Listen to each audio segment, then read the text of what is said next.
So here you can see your marketing channels. The first one is the overview, which quickly gives you which country, which channels are spending, and what is your new customer cost per acquisition there.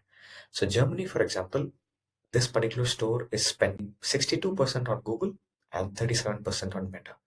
Whereas if you look at Netherlands, it's making 65% on Meta spent and 34% on. So immediately you get an insight.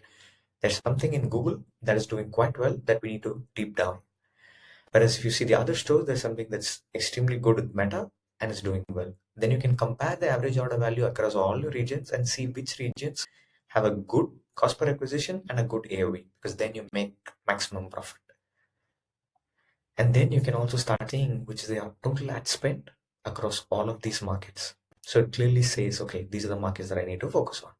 In this example, out of the 28K, 16K is coming from Germany. So it's disproportionately high. So we need to see what's happening. And then you can see the next thing is overall, you see Meta is almost 80% of spend and Google is only 20% of spend. But just in Germany, it's very, very high. So it gives you a clear insight. Then you start seeing your sales and marketing spend. Okay, so more or less it's on a flat line. Then you see your Meta ad, CPC and CTR, because if your CPC suddenly spikes or your CTR suddenly gets worse, you can immediately spot it. Same with Google here. Then you go into your Meta deep dive. Here you can see basically from Meta, these insights are directly sourced. Which are my top countries? What is the ROAS there? What is my cost per acquisition there? And then you can see which other countries, what is my CPC and CTR. Now, for example, US, you see that average ROAS is 2.2, but it's 2.3 here. For Australia, it's 2.7. So it's disproportionately higher compared to your normal. So maybe you can spend more on AU. So this is the test that you can immediately try. Frequency is 2.4, so it's lower than the total average. So there is still more room. For example, if this is 2.7, but your frequency is 3.5, you're already hitting more people. Frequency is how many times you're showing to the same set of people. So therefore, you can make these comparative insights to say that, okay, this is the country that I want to push more. Then you have your age.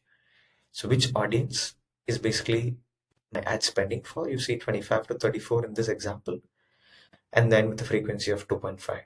So, okay, so this is my maximum audience, and what is my CPA? It's 28.71, average is this. So you can start seeing which content, which type of persona should feature in your content, because 25 to 34 and 35 to 44 is maximum. So these type of personas should feature in your content a lot more. Then you have your gender, male and female. So you see that male is quite low. So maybe we can try something to increase male. And then the other one would be, okay, spend wise, majority is female. So it's more of my content showing female persona or showing angles that appeal to female persona.